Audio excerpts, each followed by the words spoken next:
Total study hours के YouTube channel पर आप सभी दर्शकों का हार्दिक स्वागत करता हूं।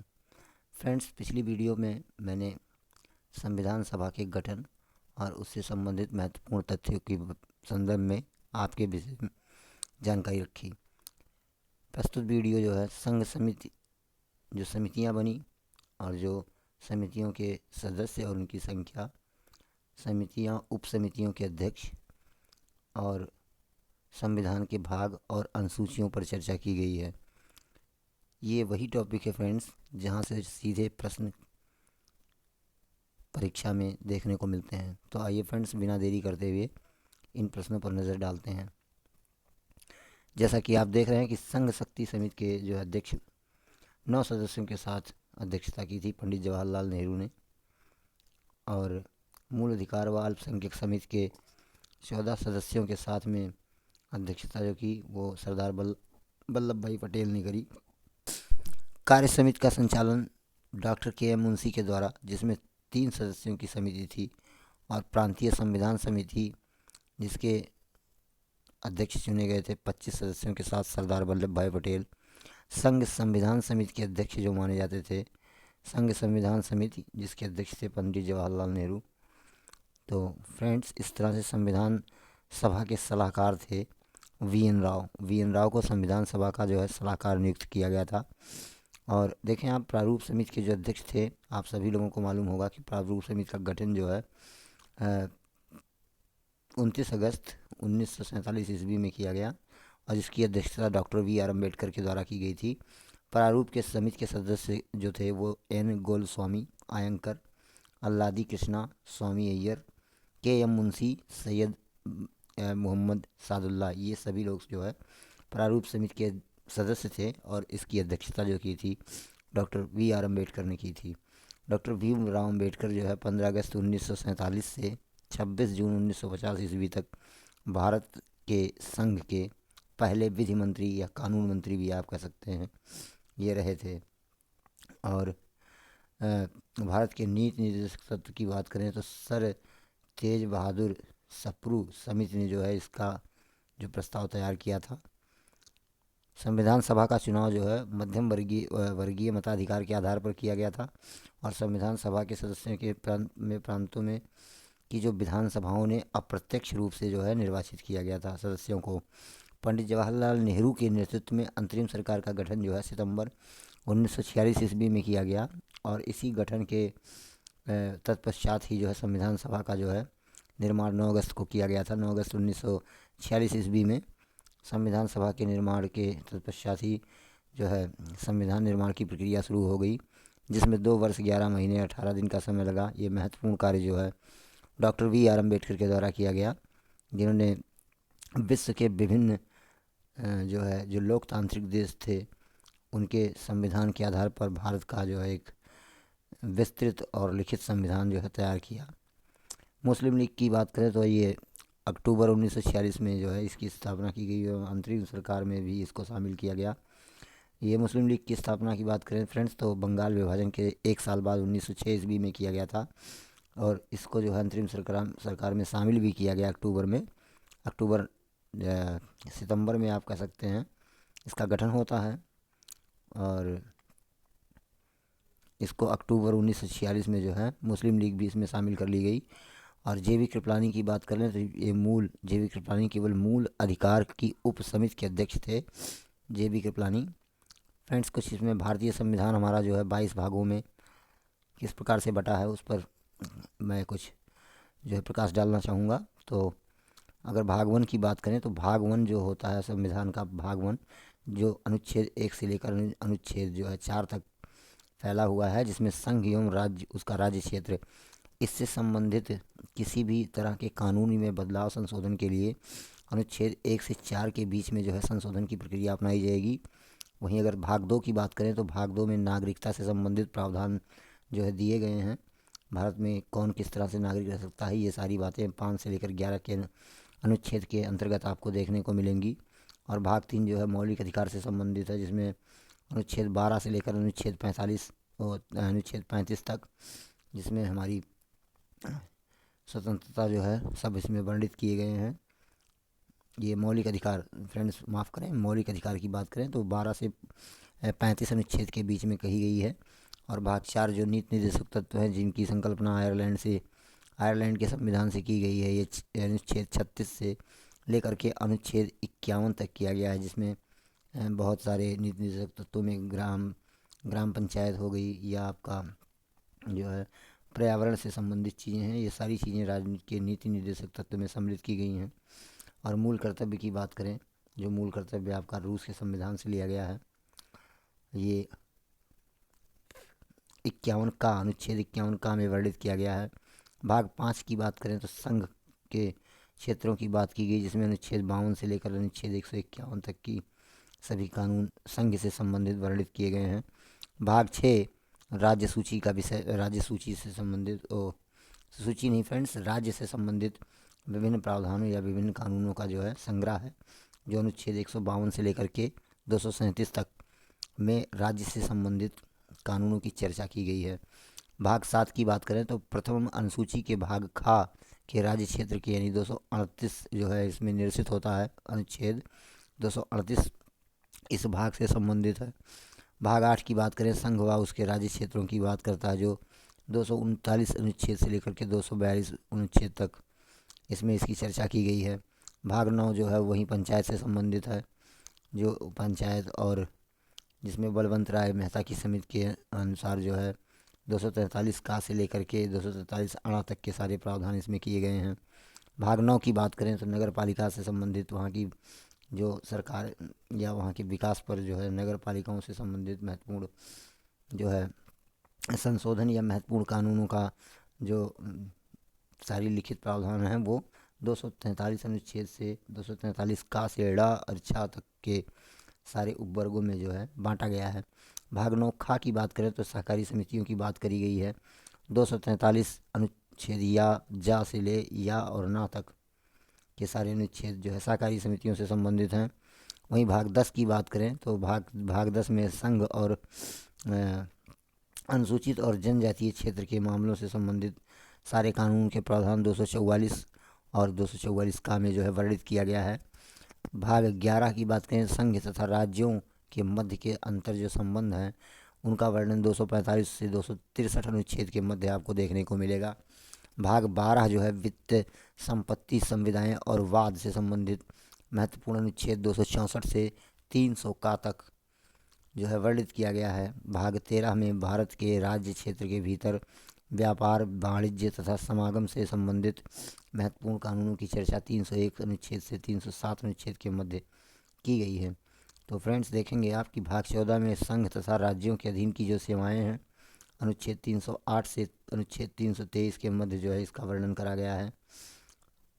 इसी तरह इसी के क्रम में भाग 14 की बात करें तो अधिकरण, जिसमें 323 से 300 का और खा ये महत्वपूर्ण अनुच्छेद जो संबंधित हैं, ये भाग 14 से का अधिकरण से संबंधित हैं। और भाग 15 जहाँ पर महत्वपूर्ण निर्वाचन प्रणाली जो चुनाव से संबंधित हैं, चुनाव आयोग आपका, ये सभी जो है 324 से 329 अनुच्छेद के मध्य इनका वर्णन करा गया है। भाग जो है 16 में कुछ वर्गों के लिए विशेष उपबंध की बात करी गई है, जिसका वर्णन 330 अनुच्छेद से 342 अनुच्छेद के मध्य जो है आपको देखने को मिलेगा। भाग 17 की बात करें जिसमें राजभाषा 343 जो हिंदी के संदर्भ में और 351 अनुच्छेद के मध्य जो है ये बात कही गई है। भाग 17 और 18 की बात करें तो आपात उपबंधों की बात, जिसमें अनुच्छेद 352 से लेकर के 360 अनुच्छेद के मध्य वर्णित किया गया है, जिसमें वित्तीय आपातकाल या किसी अशांति या युद्ध की स्थिति में या आपातकाल की स्थिति में और वित्तीय संकट की स्थिति में, तो ये सभी सारे प्रावधान आपात उपबंध से संबंधित 352 अनुच्छेद से लेकर के 360 अनुच्छेद के मध्य जो है दर्शाए गए हैं। यही बात करें अगर तो भाग 19 की जो प्रकीर्णन से संबंधित है और अनुच्छेद 361 से 367 के मध्य जो है इसके संदर्भ में चर्चा की गई है। भाग 20 की बात करें तो संविधान संशोधन की जो प्रणाली है, संविधान संशोधन से संबंधित कानून जो है भाग 20 में दिए गए हैं, जो आपके अनुच्छेद 368 में संविधान संशोधन से संबंधित महत्वपूर्ण नियम कानून बताए गए हैं। और संविधान संशोधन की प्रक्रिया दक्षिण अफ्रीका के संविधान से आई है फ्रेंड्स, अपने देश में जो लागू की गई है। भाग 21 की बात करें तो अस्थायी संक्रमणकालीन तथा विशेष उपबंध का प्रावधान अनुच्छेद 369 से 392 के मध्य इसका वर्णन मिलता है। और सबसे अंतिम भाग जो अनुच्छेद इसका 22वें भाग में बटा हुआ है, इसमें जो है हिंदी और भाषाओं से संबंधित संक्षिप्त नाम, प्रारंभ और पाठ और निरसन से संबंधित 393 अनुच्छेद से लेकर के 395 अनुच्छेद के मध्य जो है वर्णित किया गया है। फ्रेंड्स, इन्हीं अनुच्छेदों के बीच में समय समय पर संविधान में संशोधन के फलस्वरूप संविधान का रूप काफ़ी विस्तृत हो चुका है, और जिस तिथि पर संविधान संशोधन की प्रक्रिया अपनाई जाती है तत्पश्चात वो कानून बन जाता है, और फिर हम सभी देशवासियों का ये कर्तव्य बनता है कि हम उसका जो है नियम व कर्तव्यपूर्ण ढंग से उसका समुचित पालन करें। तो आइए फ्रेंड्स, इसी के क्रम में मैं 12 अनुसूचियों पर भी आज थोड़ा सा प्रकाश डाल दूं कि अनुसूचियों के क्रम में अगर पहली अनुसूची की बात करें तो राज्य तथा संघ राज्य क्षेत्र का वर्णन करती है कि कौन कौन से विषय राज्य और संघ राज्य क्षेत्र में आते हैं। दूसरी अनुसूची में बात की जाए तो मुख्य पदाधिकारियों के वेतन भत्ते भाग का, राष्ट्रपति और राज्यपाल के वेतन भत्ते भाग गा में, लोकसभा तथा विधानसभा के अध्यक्ष तथा उपाध्यक्ष, राज्यसभा एवं विधान परिषद के सभापति उपसभापति के वेतन भत्ते भाग घा, उच्चतम न्यायालय तथा उच्चतम न्यायालय के न्यायाधीशों के वेतन भत्ते। तो पूरी तरह से फ्रेंड ये सभी पदाधिकारियों के भत्ते, उनके जो है उनका वेतन और उनके जो है सभी प्रकार के जो है खर्चों से संबंधित है दूसरी अनुसूची, जिसमें भारत के नियंत्रक महालेखा परीक्षक भी शामिल हैं। तो फ्रेंड्स, इस तरह से आप देखेंगे कि तीसरी अनुसूची में जो वर्णन करा गया है उसमें व्यवस्थापिका के सदस्य मंत्री एवं उपराष्ट्रपति, राष्ट्रपति, न्यायाधीश आदि द्वारा शपथ लिए जाने के प्रतिज्ञान के प्रारूप जो है वो दिए गए हैं। ये सब आपको तीसरी अनुसूची का विषय जो है कह सकते हैं आप इसको। चौथी अनुसूची में राज्यों तथा संघ के राज्य क्षेत्रों से राज्यसभा में स्थानों का आवंटन करा गया है। पांचवी अनुसूची में अनुसूचित क्षेत्रों, अनुसूचित जनजातियों के प्रशासन और नियंत्रण से संबंधित उपबंध आपको देखने को मिलेंगे।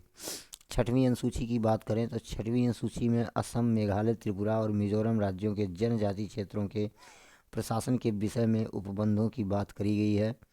और सातवीं अनुसूची की बात करें तो सातवीं अनुसूची में विषयों के वितरण से संबंधित संघ सूची, राज्य सूची और समवर्ती सूची जो है ये रखी गई है। अब समवर्ती सूची की बात करें फ्रेंड्स तो समवर्ती सूची जो हमारे संविधान में डाली गई है वो ऑस्ट्रेलिया के संविधान से जो है ली गई है। और आठवीं अनुसूचियों की बात करें तो जिसमें भारतीय के मूल रूप से 14 भाषाओं का जो है जिक्र किया गया था। फ्रेंड्स, समय समय पर संविधान संशोधन के द्वारा वर्तमान में संविधान में कुल 22 भाषाएं वर्णित की गई हैं, जो आपके विभिन्न संशोधनों के द्वारा, जिसमें असमिया, मलयालम, पंजाबी, कन्नड़, तमिल, संस्कृति, कश्मीरी, तेलुगु, बंगाली, गुजराती, हिंदी, मराठी, उर्दू और उड़िया शामिल थीं। 21वें संविधान संशोधन के जो है दौरान 1967 में सिंधी और 71वें संविधान संशोधन 1992 में के द्वारा कोंकणी, मणिपुरी और नेपाली तथा 92वां संविधान सन 2003 द्वारा मैथिली, सांथाली, बोडो, डोंगरी को भी भारतीय भाषाओं का दर्जा प्रदान किया गया। इस तरह से वर्तमान में कुल 22 भाषाएं आपके संविधान में वर्णित की गई हैं। तो नवीं सूची अनुसूची की बात करें तो प्रथम संविधान संशोधन 1951 द्वारा जोड़ा गया कुछ भूमि सुधार संबंधी अधिनियमों व विधिमान्यकरण संबंधित प्रावधान जो है आपको नवीं अनुसूची में देखने को मिलेंगे। फ्रेंड्स, 10वीं अनुसूची की बात करें तो 10वीं अनुसूची में दल बदल सिद्धांत से संबंधित है ये अनुसूची। इस अनुसूची को 52वें संविधान संशोधन के द्वारा 1985 ईस्वी में जोड़ा गया। यह कानून जो है दल बदल कानून से संबंधित प्रावधान आपको 10वीं अनुसूची के अंतर्गत देखने को मिलेंगे। 11वीं अनुसूची में अगर नज़र डालें तो 73वें संविधान संशोधन के दौरान 1992 ईस्वी में इसको जोड़ा गया, जिसमें पंचायतों के कार्यों को करने के लिए 29 विषय प्रदान किए गए। फ्रेंड्स, जो पंचायती राज बलवंत राय मेहता की समिति की बात हमने करी थी तो भाग 9 में, उसी से संबंधित महत्वपूर्ण कानून है यहाँ भी पंचायत के संदर्भ में देखने को मिलेंगे आप में, जिसमें पंचायतों को 29 विषयों पर कार्य करने के लिए जो है स्वतंत्रता प्रदान की गई है। 12वीं अनुसूची जो कि अंतिम अनुसूची है तो इसमें बात करें तो 74वें संविधान संशोधन के दौरान 1993 ईस्वी में जोड़ा गया। इसमें नगर पालिकाओं को कार्य करने के लिए 18 विषय दिए गए। आप देख सकते हैं फ्रेंड्स कि जो है ग्राम पंचायतों में 29 विषयों में जो है ग्राम पंचायत को अधिकार दिया गया है, जबकि नगर पालिका में कुल 18 विषय प्रदान किए गए हैं। तो फ्रेंड्स, इस तरह से जो है कुछ उप समितियाँ भी हैं जिन लोगों ने संविधान सभा में बतौर सदस्य के रूप में सदस्यता हासिल की थी, उन्हीं के मध्य में कुछ उप समितियाँ भी बनाई गई थी जिनके अध्यक्ष जो निर्वाचित किए गए थे। जैसे प्रारूप समिति के अध्यक्ष थे डॉक्टर वी.आर. अम्बेडकर। झंडा समिति की अध्यक्ष थी जो है डॉक्टर राजेंद्र प्रसाद। और रियासत समिति जो है, हम रियासत समिति की बात करें तो इनके भी राजेंद्र प्रसाद। संचालन समिति के अध्यक्ष भी डॉक्टर राजेंद्र प्रसाद। मूल अधिकार संबंधी उप समिति जो थी उसकी अध्यक्षता जे.बी. कृपलानी ने करी थी। अल्पसंख्यक उप समिति का जो है समिति की जो अध्यक्षता की वो एच.सी. मुखर्जी ने करी। इसके बाद सर्वोच्च न्यायालय समिति की बात करें तो एच वारदाचार्यार के द्वारा सर्वोच्च न्यायालय समिति की अध्यक्षता करी गई। राज्य समिति की अध्यक्षता पंडित जवाहरलाल नेहरू। संघ शक्ति पंडित जवाहरलाल नेहरू। और मूल अधिकार व अल्पसंख्यक समिति की अध्यक्षता सरदार वल्लभ भाई पटेल के द्वारा की गई। कार्य संचालन समिति की बात करें तो डॉक्टर के.एम. मुंशी। और प्रांतीय संविधान समिति की बात करें तो डॉक्टर सरदार भाई वल्लभ भाई पटेल। और संघ संविधान समिति की बात करी जाए तो भारत के पहले प्रधानमंत्री चाचा नेहरू ने जो है इसकी अध्यक्षता करी थी। तो फ्रेंड्स, इस तरह से ये हमारी वीडियो पूरी तरह से जो है समाप्त हो चुकी है। और आने वाले इस वीडियो में मैं इसी टॉपिक पर विस्तृत रूप से चर्चा करने के लिए आपके समक्ष पुनः हाजिर रहूँगा। यदि आपने मेरे चैनल पर पहली बार समय दिया है तो रेड कलर का सब्सक्राइब का बटन दबाना ना भूलें, जिससे मेरी प्रत्येक वीडियो की नोटिफिकेशन डायरेक्ट आप तक पहुंचे और आप मेरी वीडियो को समय से देख सकें। चैनल पर आपने समय दिया, इसके लिए आपको बहुत बहुत धन्यवाद। अगर आप चाहते हैं कि ये वीडियो आपके किसी नियर डियर तक पहुंचे तो वीडियो आप शेयर भी कर सकते हैं, जिसके लिए आपको कोई पैसा या कोई चार्ज नहीं देना है। आपने चैनल पर समय दिया, इसके लिए धन्यवाद। Thank you. Thanks for watching this video. Thank you.